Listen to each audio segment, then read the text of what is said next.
Al-Fatihah. A'udzubillahi minasyaitonirrajim. Bismillahirrahmanirrahim. Alhamdulillahirabbil alamin. Arrahmanirrahim. Maliki yaumiddin. Iyyaka na'budu wa iyyaka nasta'in. Ihdinas siratal mustaqim. Siratal ladzina an'amta 'alaihim ghairil maghdubi 'alaihim waladdallin. Amin. Assalamualaikum warahmatullahi wabarakatuh. Alhamdulillah wa syukrulillah wassalatu wassalamu ala rasulillah wa ala alihi wa sahbihi wa man tabi'ahu wa wala. Rabbi syrah li sadri wa yassir li amri wahlul 'uqdatam min lisani yafqahu qawli. Subhanaka la ilma lana illa ma 'allamtana innaka antal alimul hakim. La haula wala quwwata illa billahil aliyyil azim. La haula wala quwwata illa billahil aliyyil azim. Amma ba'd. Yang saya hormati Tuan Pengurusi Masjid, kemudian EJK yang hadir pada malam ini, dan seterusnya tuan-tuan haji, tuan-tuan para hadirin yang dikasihi sekalian. Alhamdulillah, syukur kita kepada Allah Subhanahu wa taala kerana pada malam ini sekali lagi seperti biasa kita sambung kuliah kita, iaitu kuliah yang selalu kita buat setiap malam Sabtu malam Ahad, ya, untuk mengisi kekosongan di antara maghrib dan isyak.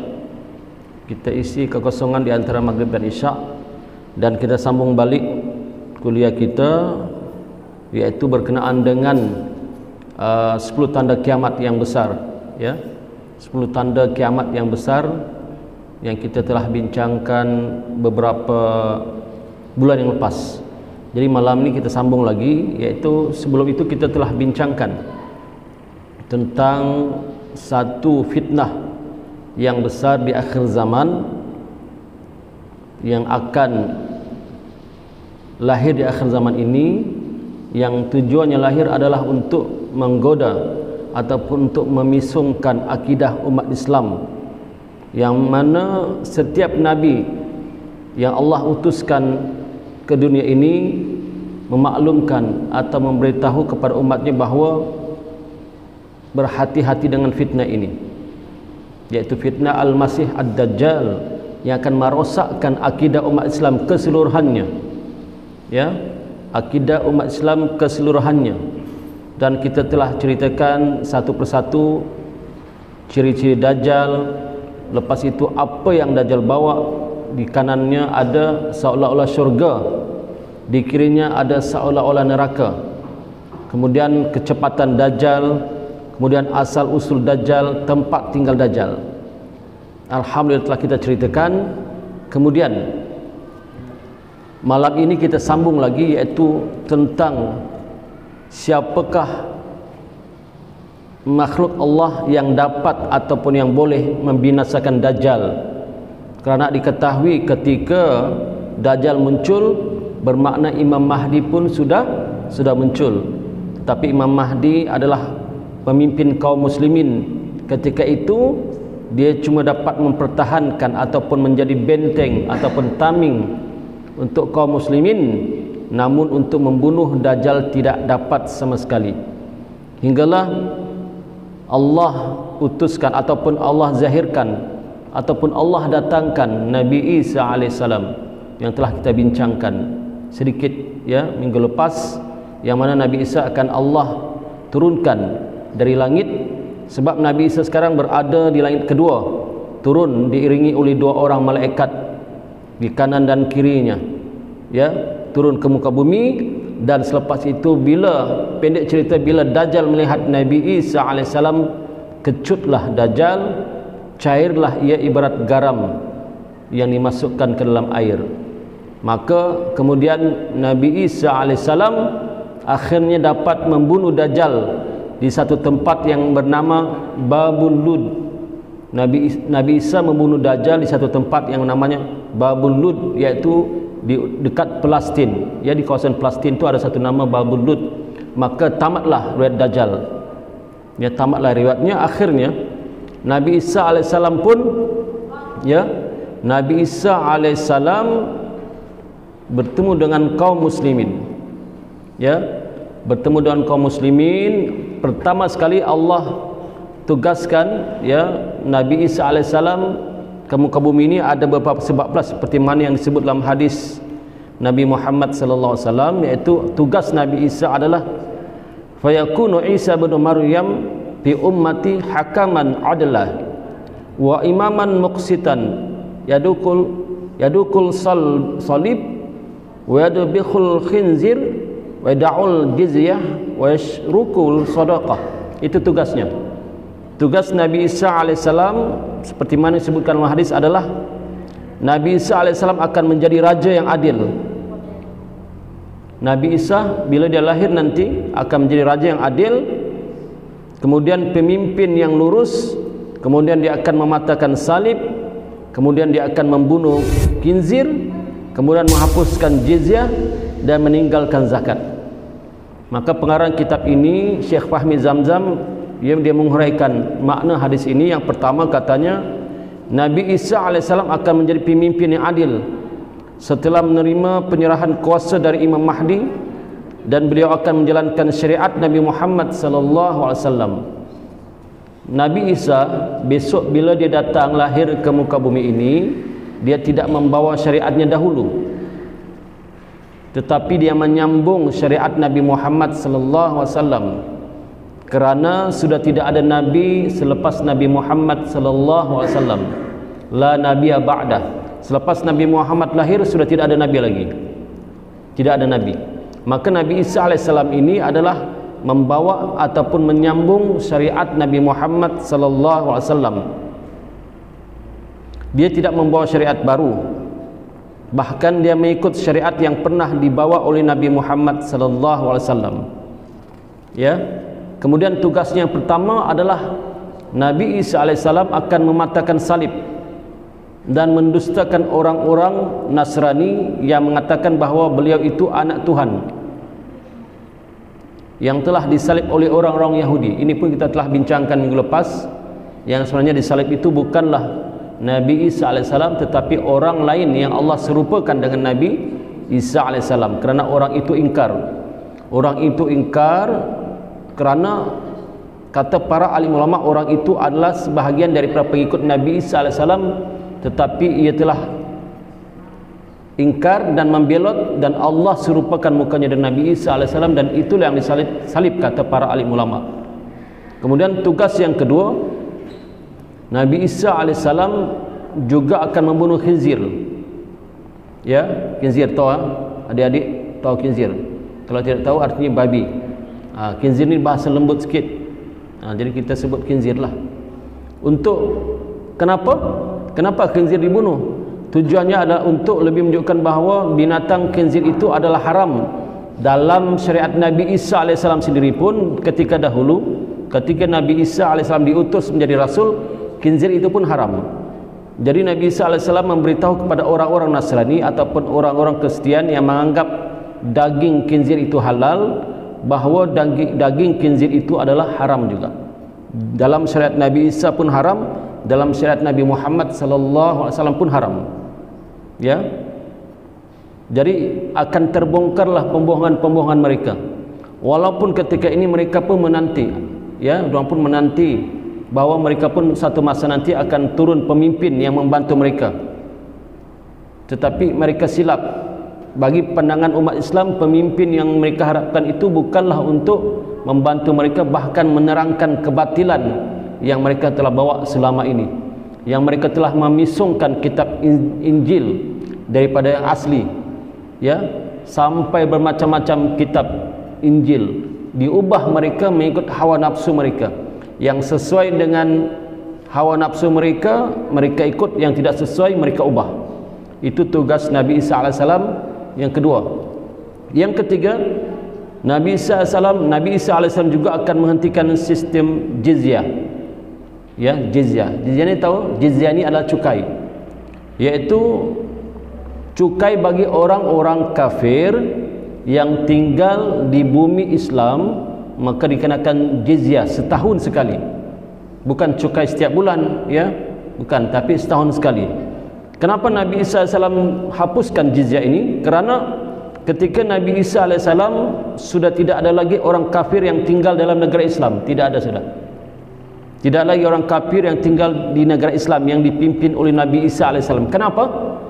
Ini sebabnya. Kerana Kerana orang yang bukan Islam, sama ada dari golongan Yahudi ke Nasrani ke apa-apalah agama lain selain daripada Islam, mereka ini dua sahaja. Kalau bukan masuk Islam, mati dibunuh. Kenapa? Kerana mereka tak dapat mencium napas Nabi Isa alaihissalam. Mencium napas, ya. Sebab napas Nabi Isa alaihissalam jaraknya sejauh mata memandang. Siapa saya yang bukan Islam tercium napas Nabi Isa alaihissalam akan mati. Jadi mereka akan pilih dua, sama ada masuk Islam ataupun mati. Ini disebut dalam hadis. Bukan rekaan, bukan cerita palsu, bukan dongengan, disebut dalam hadis yang sahih. Tugas Nabi Isa yang ketiga. Yang keempat, Nabi Isa alaihissalam juga akan menghentikan sistem zakat. Kita pun heran, kenapa diberhentikan sistem zakat? Sedangkan zakat ini dibawa oleh Rasulullah Nabi Muhammad sallallahu alaihi wasallam. Kenapa diberhentikan? Kerana kata ulama, waktu itu sudah tidak ada lagi orang yang berhak menerima zakat. Tidak ada. Kenapa? Kerana semua orang kaya-kaya, semua orang hidup mewah-mewah, semua orang hidup aman, sejahtera. Yang keempat ini adalah di dekat-dekat penghujung, ya, kehidupan Nabi Isa alaihissalam. Setelah Nabi Isa alaihissalam dapat membunuh Ya'juj wa Ma'juj, maka ketika itu dunia akan jadi aman. Aman seaman-amannya. Sehingga kan diceritakan orang yang ada memiliki emas, ya, sedulang emas, mencari orang untuk disedekahkan, maka masuklah dia ke satu tempat. Dia kata, wahai saudara, ambillah sedekahku ini berupa emas. Maka kata orang yang ada dalam rumah itu, terima kasih, ya, terima kasih banyak-banyak, saya tidak memerlukan itu kerana di belakang saya seguni emas. Subhanallah. Itu kita ceritakan nanti sebentar lagi tentang bagaimana berlaku keamanan yang luar biasa selepas pemerintahan Nabi Isa alaihissalam setelah Ya'juj wa Ma'juj meninggal dunia. Jadi tajuk seterusnya pada malam ini adalah tanda kiamat yang seterusnya, yaitu tentang Ya'juj wa Ma'juj. Apakah itu Ya'juj wa Ma'juj? Pertama kita sudah ceritakan Nabi Isa, Dajjal, Nabi Isa. Sekarang Ya'juj wa Ma'juj. Ya. Kerana apa? Kerana Allah Subhanahu wa taala wahyukan kepada Nabi Isa alaihissalam. Baru saja Nabi Isa ni, ya, baru saja Nabi Isa selesai membunuh Dajjal, membinasakan orang-orang Yahudi yang ingkar, mematahkan salib, membunuh khinzir dan sebagainya. Dan baru saja beliau mula beramah tamah, ya, bermesrah dengan umat Islam. Ketika itu maka tiba-tiba turunlah wahyu daripada Allah Subhanahu wa taala, yaitu dia wahyu itu dikatakan bahawa iz auha Allah ila Isa alaihi salam qad kharajtu ibadan li la yadani li ahadihim bi qitalihim fahaziz ibadi ila tur. Katanya ini hadis sahih, ya. Dia kata apa? Wahai, ini tiba-tiba Allah berfirman kepada Nabi Isa alaihissalam. Sebab Nabi kan, Nabi Isa dia dapat menerima wahyu. Tiba-tiba Allah Ta'ala menurunkan wahyu kepada Nabi Isa alaihissalam. Kata Allah, wahai Isa, sesungguhnya aku telah melepaskan hamba-hambaku yang sangat ganas, yang tidak ada sesiapa yang dapat melawan mereka. Oleh itu cepat-cepat engkau selamatkan hamba-hambaku yang ada bersamamu ke arah Bukit Tur. Bukit Tur ini berada di Palestin. Jadi sebelum ini, ketika Dajjal muncul, yang dapat membunuh Dajjal adalah Nabi Isa alaihissalam. Imam Mahdi dan tentera-tentera kaum muslimin tidak mampu membunuh Dajjal. Tetapi ketika Nabi Isa alaihissalam dilahirkan ataupun diturunkan oleh Allah, maka Nabi Isa lebih kuat dari Dajjal. Nabi Isa dapat membunuh Dajjal. Kali ini Nabi Isa alaihissalam tidak dapat membunuh makhluk ini, iaitu Ya'juj wa Ma'juj. Hingga kan Allah suruh perintahkan Nabi Isa membawa kaum muslimin ke Bukit Tur untuk berlindung daripada Ya'juj wa Ma'juj.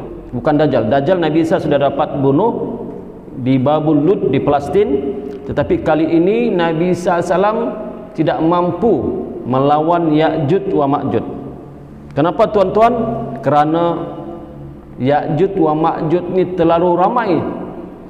Terlalu ramai, ya.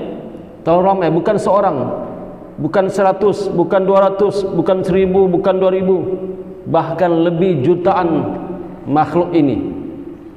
Ketika Nabi Muhammad sallallahu alaihi wasallam dalam satu hadis, ya, yang panjang, ketika itu hadis ini yang diriwayatkan oleh Ummul Mukminin Zainab binti Jasi, istri Rasulullah. Di antaranya bernama Zainab binti Jasi. Maka Nabi pada satu hari masuk ke dalam rumahnya dengan keadaan cemas sambil bersabda, "La ilaha illallah, celakalah bangsa-bangsa Arab," kata Nabi. Celaka bangsa Arab dari kejahatan malapetaka yang sudah hampir menimpa mereka. Ya, kata Nabi, "La ilaha illallah, wailul lil Arab min syarri qad iftaraq," kata Nabi. Celakalah orang Arab kerana malapetaka yang sudah hampir menimpa mereka. Maka pada hari ini telah terbuka, kata Nabi kepada istrinya, pada hari ini telah terbuka dari dinding Ya'juj wa Ma'juj seperti ini. Nabi memegang tangannya kemudian membuat bulatan seperti ini, lubang. Terbuka lubang Ya'juj wa Ma'juj seperti ini. Ya. Kemudian Siti Zainab binti Jasi, istri Nabi, bertanya, "Ya Rasulullah, apakah kami akan binasa sedangkan di kalangan kami masih ada orang-orang yang soleh?" Lalu Nabi kata, "Ya, jikalau kejahatan sudah terlalu banyak, orang soleh ke tak soleh ke, kalau sudah kejahatan terlalu banyak, maka turut binasa." Daripada itulah, ketika itu Nabi sudah bersabda bahawa lubang Ya'juj wa Ma'juj sudah terbuka selubang sebegini. Ketika itu Nabi masih hidup. Jadi betapalah di zaman Nabi Isa alaihissalam sudah berlalu begitu lama, maka Ya'juj wa Ma'juj pun Allah zahirkan. Dikatakan Ya'juj wa Ma'juj ini ada satu bangsa yang turun dari tempat tinggi. Turun tempat tinggi, dia bukan gergasi, ya. Dia bukan seperti makhluk gergasi ke apakah tidak, tapi manusia juga, bangsa manusia yang jahat, yang zalim, ya, yang suka menindas, yang suka membunuh, tak kira apa pun, jahat sifat mereka ini. Kerana peristiwa Ya'juj wa Ma'juj ini pun diceritakan dalam kisah Zulkarnain yang begitu panjang, ya, sehingga kan ada satu bangsa bertemu dengan Zulkarnain. Zulkarnain ini ada ulama mengatakan sebahagian dia nabi, ada mengatakan dia wali Allah. Dua-dua pun kita boleh percayalah, nabi pun boleh, wali Allah pun boleh. Bertemu dengan Nabi Zulkarnain, katanya, "Wahai Zulkarnain, tolonglah kami tidak tahan dengan satu bangsa ini yang suka menindas, yang merosakkan harta benda kami, tolonglah kami dari mereka."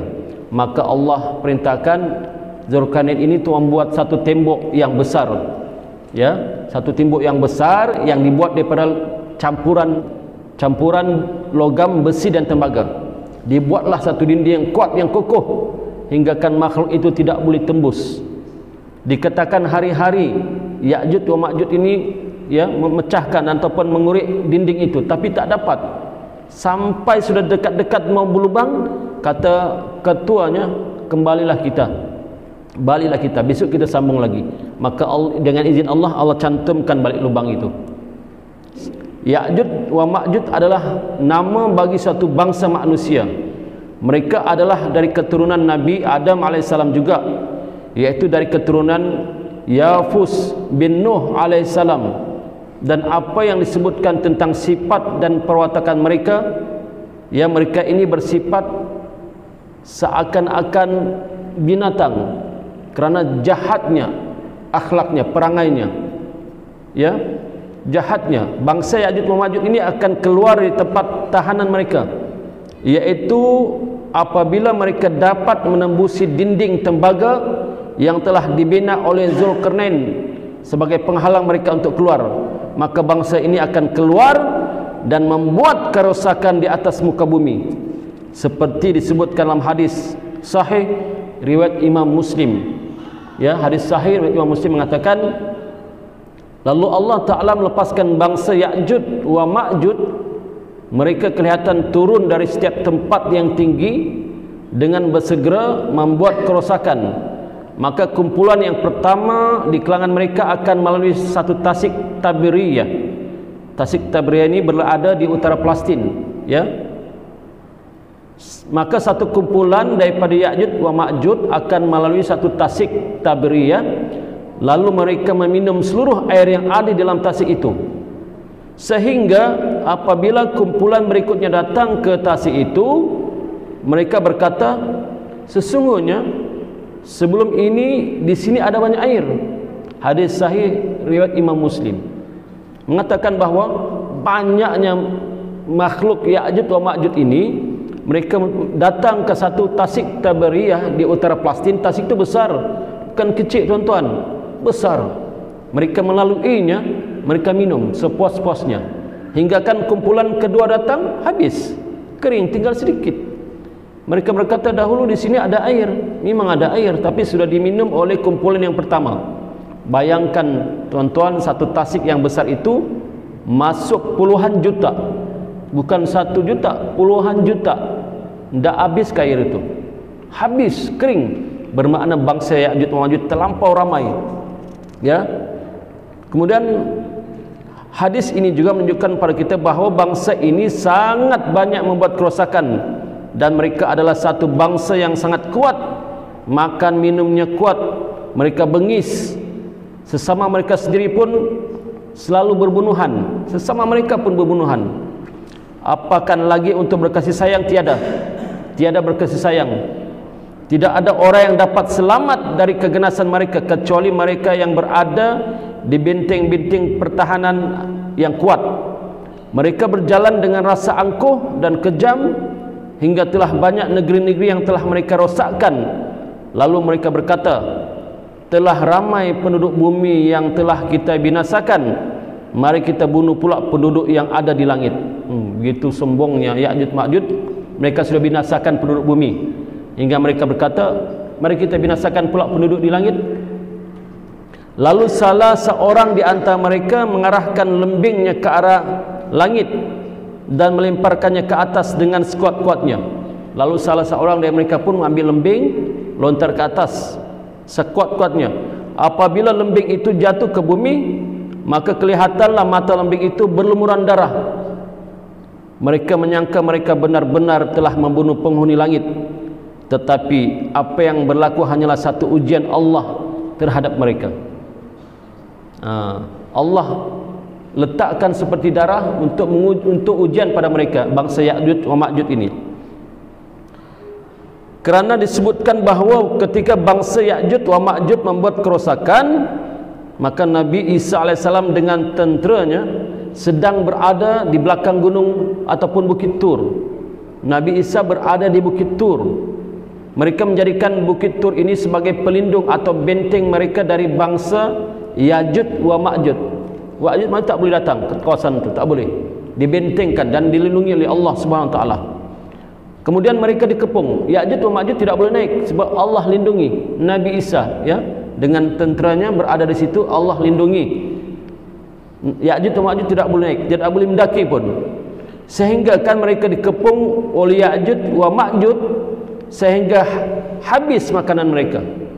Makanan Nabi Isa dan juga kaum muslimin yang ikut Nabi Isa ketika itu yang berlindung di Gunung Tur itu habis. Disebutkan dalam hadis sahih riwayat Imam Muslim, hatta yakuna ra'sun sauri li ahadihim khairan min ma'i dinar li ahadikumul yaum. Maksudnya sehingga kepala lembu yang dimiliki oleh seseorang ketika itu lebih bernilai dari 100 dinar yang dimiliki oleh kamu, yakni para sahabat ketika mendengar hadis Nabi ini.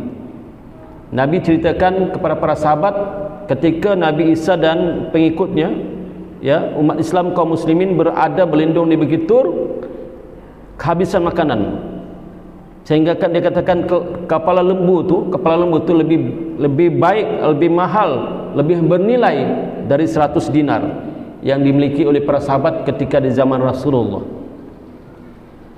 Ini menunjukkan kepada kita bahawa tentera Nabi Isa AS berada dalam kekurangan bekalan makanan, sehingga kan kepala seekor lembu mahal, ya. Ujian Allah Ta'ala kepada kaum muslimin rupanya masih belum lagi habis. Artinya belum habis. Setelah Dajjal muncul, habis Dajjal dibunuh Nabi Isa, ada lagi ujian. Subhanallah, ya, ujian kepada kaum muslimin. Ada lagi ujian. Akhirnya dalam keadaan begitu, barulah Nabi Isa AS memohon bantuan kepada Allah dengan bermunajat kepada Allah, memohon bantuan, ya, memohon bantuan supaya Allah bantu umat Islam.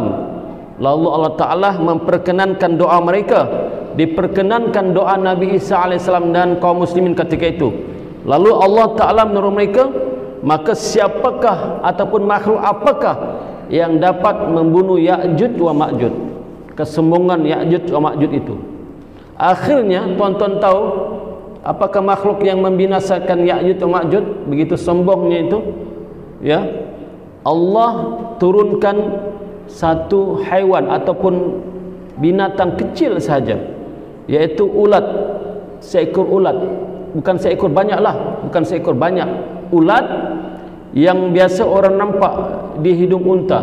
Kalau orang-orang yang biasa tengok unta tu, ada ulat kecil-kecil itu, maka Allah utuskan ulat-ulat itu untuk memasuki lubang hidung bangsa Ya'juj dan Ma'juj dan menggigitnya hingga mereka mati semuanya. Mati, ya, hingga mati mereka semuanya. Ya'juj Ma'juj mati.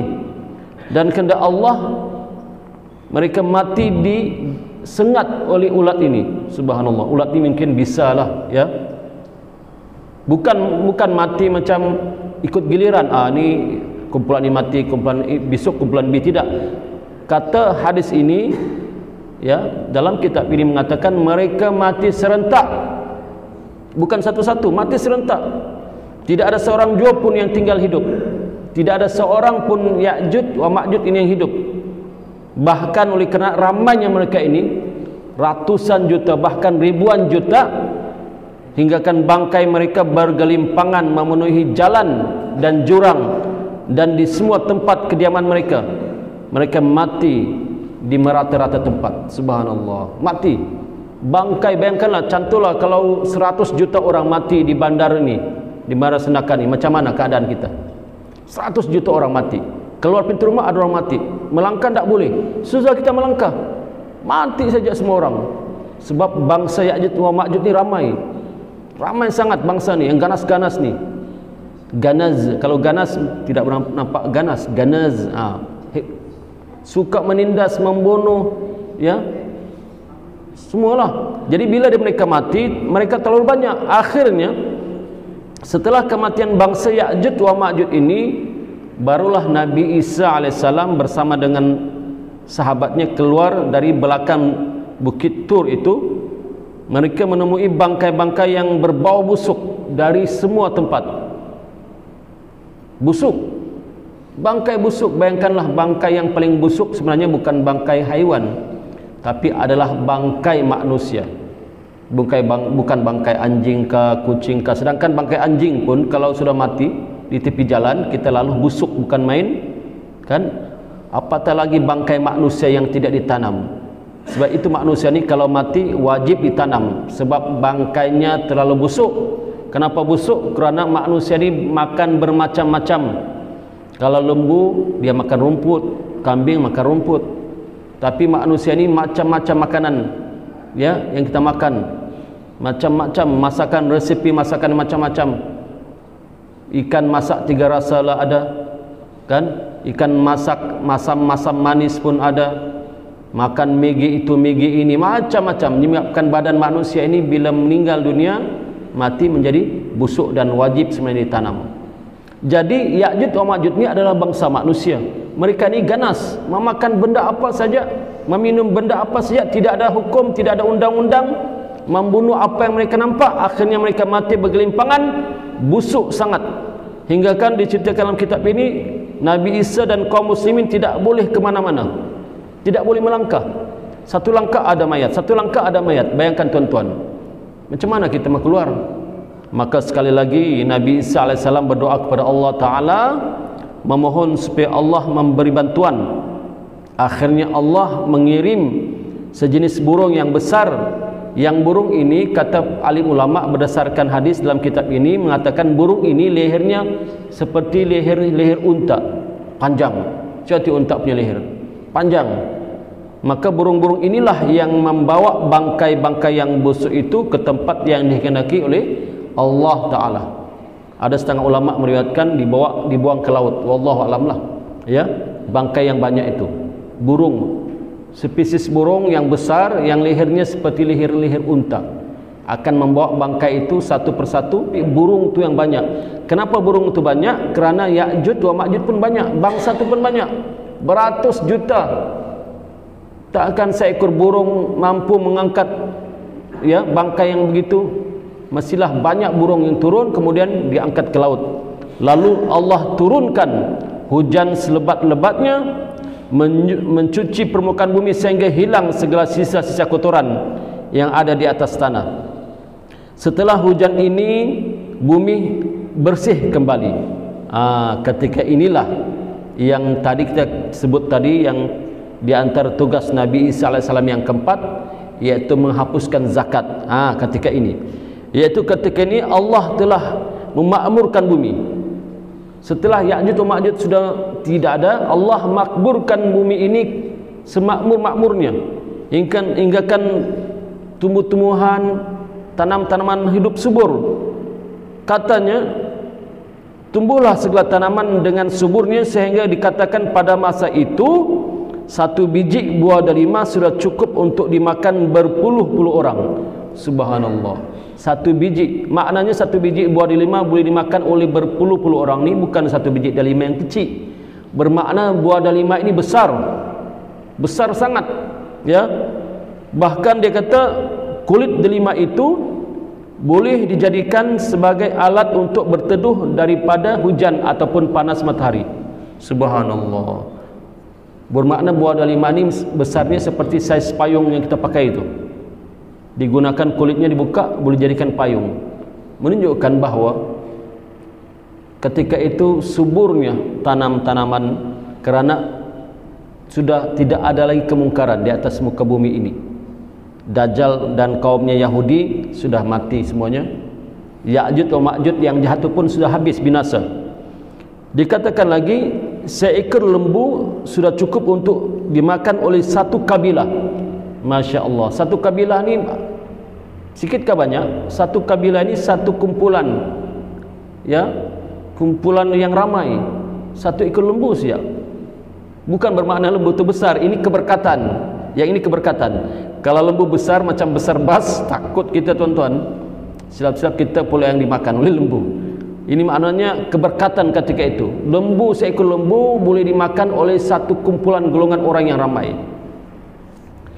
Kemudian dalam satu hadis lagi, ya, katanya maka hilanglah segala sifat permusuhan dan benci-membenci di kalangan manusia, dan hilanglah segala bisa dari keseluruhan binatang yang berbisa. Pertama, benci-membenci di kalangan manusia pun hilang, kemudian bisa binatang-binatang pun hilang. Sehingga kan anak kecil memasukkan tangannya ke dalam mulut ular, maka ular itu tidak menggigitnya, tidak memudaratkannya. Anak kecil, bayi-bayi bermain dengan ular ketika itu. Ular tedung, ular kubra, ya, tidak menggigit. Tidak menggigit. Kalau menggigit pun tidak bisa. Allah sudah tarik bisanya. Kemudian anak-anak kecil dia katakan boleh bermain dengan singa. Bahkan serigala yang biasanya menerkam kambing akan terbalik seakan-akan menjadi anjing pemeliharaan. Serigala pun seperti anjing pemeliharaan, ya. Bumi ini akan dipenuhi dengan keamanan, keselamatan, seperti mana dipenuhkan suatu bejana dengan air. Pendapat manusia akan menjadi satu, pendapat kaum muslimin akan menjadi satu. Tidak ada perselisihan paham di antara kaum muslimin, dan tidak ada yang disembah. Sebab kenapa tidak ada perselisihan paham? Kerana tidak ada disembah ketika itu melainkan Allah Subhanahu wa taala. Kemudian kaum muslimin ketika itu dipimpin oleh dua pemimpin, yaitu Nabi Isa alaihissalam dengan Imam Mahdi ketika itu. Ini hadis sahih, ya. Kemudian seperti apa yang telah kita katakan bahawa mengikut Imam Al-Barzanji, ini Imam Barzanji pengarang kitab Barzanji itu, besar kemungkinan zaman kemakmuran yang berlaku pada masa pemerintahan Nabi Isa AS inilah zaman kemakmuran yang diriwayatkan akan berlaku pada masa pemerintahan kedua-dua mereka, yaitu pemerintahan Imam Mahdi dan Nabi Isa AS. Maka kemakmuran dan keadilan itu dikatakan terlalu aman dan terlalu adil. Kemudian bersamaan dengan 7 tahun pertama dari turunnya Nabi Isa AS, artinya Imam Mahdi lebih dahulu dari Nabi Isa memimpin umat Islam ini kurang lebih 30 tahun, manakala Nabi Isa AS akan hidup selepas kematian Imam Mahdi selama kurang lebih 30 tahun. Bermakna ketika itu Nabi Isa dan Imam Mahdi masih hidup, tetapi kemudian Imam Mahdi meninggal dunia, maka Nabi Isa menyambung terus memimpin umat Islam sehingga 30 tahun lagi. Kemudian selepas itu Nabi Isa AS akan dapat, ini beruntunglah, sebab Nabi Isa AS ini ketika dia diangkat Allah ke langit, dia masih muda, dalam umur lebih kurang 30-an lebih, dan belum berumah tangga. Jadi dia akan berkahwin dengan seorang perempuan dari keturunan kabilah Juzam.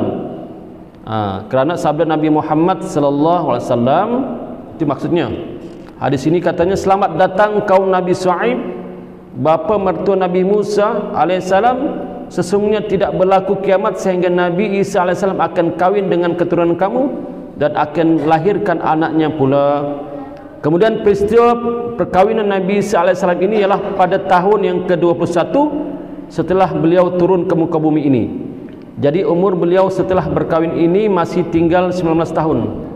Sebab dikatakan Nabi Isa berumur cuma 40 tahun saja, ditulis dalam kitab. Kerana keseluruhan masa hidup Nabi Isa AS setelah beliau turun nanti ialah 40 tahun, seperti apa yang disebutkan dalam beberapa buah hadis yang sahih. Setelah cukup 40 tahun dari turunnya Nabi Isa AS, beliau akan meninggal dunia di Madinah dan akan dikuburkan bersama dengan Rasulullah SAW. Jadi beliau adalah yang keempat dimakamkan di Hujrah Syarifah, yaitu dimakamkan di sisi Rasulullah. Di makam itu yang pertama Rasulullah, kemudian Sayyidina Abu Bakar As-Siddiq, kemudian Sayyidina Umar Al-Khattab, dan yang keempatnya adalah Nabi Isa AS. Maka setelah Nabi Isa AS meninggal dunia, akan dipimpin oleh seorang khalifah yang bergelar Al-Muq'ad yang berasal dari Bani Tamim. Maka Al-Muq'ad ini meninggal dunia selepas 3 tahun selepas Nabi Isa AS meninggal dunia. Maka ketika itu tuan-tuan, mengikut ceritanya di dalam kitab ini, selepas Nabi Isa AS wafat dan yang Muq'ad ini pun wafat, maka tiba-tiba manusia ini melupakan Allah semula, ingkar semula, buat kemungkaran semula. Maka berlakulah tanda kiamat yang seterusnya yang akan kita ceritakan minggu depan insya-Allah, yaitu matahari akan terbit dari tempat tenggelamnya. Ini tanda kiamat seterusnya selepas kewafatan Nabi Isa alaihissalam, Nabi Isa alaihissalam. Jadi sekian cukup untuk kuliah malam ini.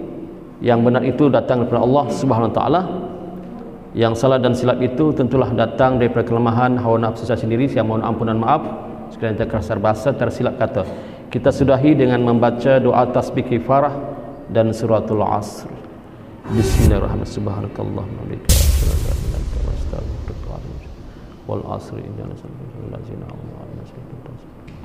Assalamualaikum warahmatullahi wabarakatuh.